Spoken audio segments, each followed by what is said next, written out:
Le sacrifice a toujours été l'acte essentiel de toutes les religions. Il visait à rendre sacré, privilégier les relations entre l'homme et Dieu. Le sacrifice de Jésus n'y échappe pas, mais il rejoint Dieu, non dans l'offrande d'une victime extérieure à nous-mêmes, mais dans une acceptation parfaite de la volonté de Dieu à notre égard jusque dans notre mort. C'est moi qui suis le pain vivant descendu du ciel. Si quelqu'un mange de ce pain, il vivra à jamais.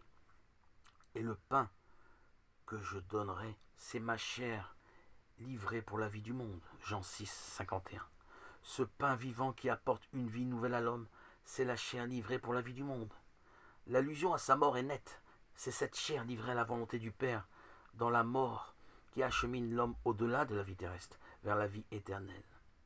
Il y a déjà posé là toute l'acceptation par Jésus de la condition humaine, condition de créature finie et mortelle, s'abandonnant à la volonté du Père.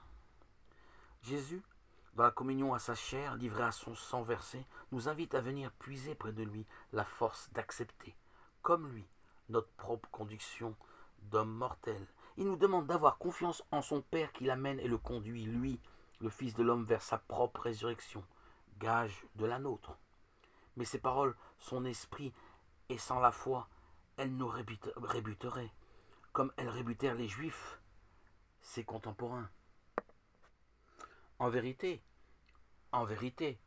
je vous le dis, si vous ne mangez la chair du Fils de l'homme et si vous ne buvez son sang, vous ne posséderez pas la vie en vous-même.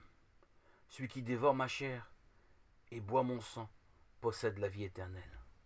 Et je le ressusciterai au dernier jour, car ma chair est vraiment une nourriture et mon sang est vraiment un breuvage. Jean 6, 53, 55.